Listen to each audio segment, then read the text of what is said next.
नमस्कार दोस्तों, स्वागत है आप सभी का आपके अपने YouTube channel GK search engine पर। तो दोस्तों, आज के इस वीडियो में हम जानने जा रहे हैं 1 सितंबर से 8 नए नियम जो क्या बदलाव हुए हैं, जो एलपीजी से लेकर आपके क्रेडिट कार्ड से रिलेटेड भी है। तो पूरा वीडियो बहुत ध्यान से देखना। पीडीएफ फाइल आप वीडियो के डिस्क्रिप्शन बॉक्स से डाउनलोड कर सकते हैं। तो 1 सितंबर 2025 यानी सितंबर माह से, इस महीने से कई बड़े पैसों से जुड़े नियमों में बदलाव किया जा रहा है, जो सीधे आम लोगों की जेब और रोज़मर्रा की ज़िंदगी को प्रभावित करेंगे।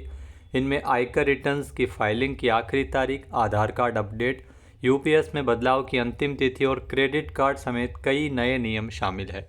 तो आइए जानते हैं एक एक करके। इन बदलावों को जानना आपके लिए ज़रूरी है, क्योंकि समय रहते अगर ये ज़रूरी काम ने आपने नहीं पूरे किए तो आपको परेशानी उठानी पड़ सकती है, चाहे वो आधार कार्ड से रिलेटेड भी है। तो आईटीआर फाइलिंग की आखिरी तारीख, जो लोग आयकर रिटर्न फाइल करने से चूक गए थे, इसलिए सरकार ने लेट फाइलिंग की अंतिम तारीख 30 सितंबर तक तय की है। अगर आप इस तारीख तक रिटर्न दाखिल नहीं करते हैं तो आपको लेट फीस और ब्याज भी देना पड़ेगा। इसके अलावा आधार कार्ड अपडेट से जुड़ी भी कुछ महत्वपूर्ण अपडेट है। जी हाँ, यूआईडीएआई ने आधार कार्ड अपडेट कराने की सुविधा की जो आखिरी तारीख है वो 14 सितंबर 2025 तक रखी है।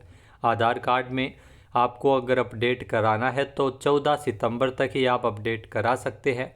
इसके बाद आप आधार कार्ड में अपडेट कराने जाएंगे तो आपको फ़ीस देनी होगी। अगर आपके आधार में नाम, जन्म तिथि, पता या मोबाइल नंबर गलत है तो इसको आप समय रहते 14 सितंबर तक अपडेट करा सकते हैं। उसके बाद में इन सब के चार्ज लगेंगे। इसके अलावा दोस्तों, नेक्स्ट अपडेट है एनपीएस से जुड़ी। यहाँ एनपीएस से यूपीएस में स्विच करने की अंतिम मौका है वो सरकार ने दिया है। सरकार ने जो सरकारी कर्मचारियों को एनपीएस से यूपीएस में बदलने का विकल्प दिया है, इसकी डेडलाइन 30 सितंबर 2025 है। यानी अगर आप नई पेंशन योजना को चुनना चाहते हैं तो इस तारीख तक फॉर्म आपको भरना होगा। तो एनपीएस से यूपीएस में स्विच करने का अंतिम मौका है 30 सितंबर 2025। इसके अलावा चांदी पर भी एक नया नियम है। 1 सितंबर से चांदी के ज्वेलरी खरीदने वालों के लिए नया नियम लागू हो जाएगा। अब ग्राहकों के पास दो विकल्प होंगे। वे चाहे तो हॉलमार्क सिल्वर खरीद सकते हैं, चांदी खरीद सकते हैं हॉलमार्क वाली, चाहे नॉन हॉलमार्क सिल्वर भी ले सकते हैं। बीआईएस ने सिल्वर ज्वेलरी के लिए हॉलमार्किंग सुविधा शुरू करने का फैसला किया है, लेकिन यह नियम अनिवार्य नहीं होगा बल्कि स्वैच्छिक रहेगा। नेक्स्ट जो बदलाव है एफडी के नियमों में बदलाव। यहाँ अभी कई bank special fixed deposit FD scheme चला रहे हैं, जिसकी आखिरी तारीख भी सितंबर 2025 है। यानी अगर आप एफडी में निवेश करना चाहते हैं और बेहतर ब्याज दर पाना चाहते हैं तो इंडियन बैंक और आईडीबीआई बैंक की इन स्पेशल एफडी योजनाओं में 30 सितंबर से पहले निवेश आपको करना ज़रूरी है। नेक्स्ट अगर बात करें एसबीआई के क्रेडिट कार्ड में हुए बदलाव की, तो 1 सितंबर से एसबीआई यानी स्टेट बैंक ऑफ इंडिया के क्रेडिट कार्ड के रिवॉर्ड पॉइंट्स प्रोग्राम में बदलाव हो गया है। अब ग्राहकों को हर तरह की खरीदारी पर पॉइंट्स नहीं मिलेंगे। डिजिटल गेमिंग, सरकारी वेबसाइट और कुछ चुने हुए मर्चेंट, इन पर किए गए लेन देन पर ही आपको रिवॉर्ड पॉइंट्स नहीं मिलेंगे।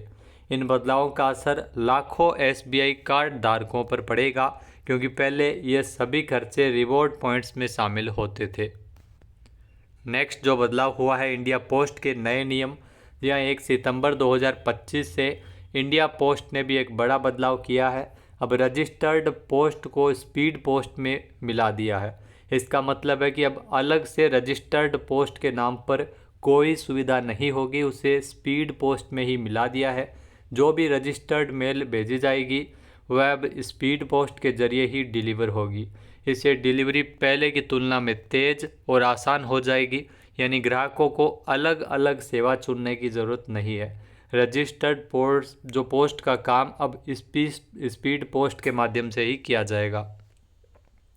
इसके अलावा एलपीजी के दाम भी बढ़ाए या घटाए जा सकते हैं। एलपीजी सिलेंडर के हर महीने की पहली तारीख को बदलते हैं दाम, और इस बार 1 सितंबर को एलपीजी के जो प्राइस है उसमें कम या ज़्यादा बदलाव हो सकते हैं। तो ये बदलाव तेल कंपनियों और ग्लोबल मार्केट के हिसाब से तय होते हैं।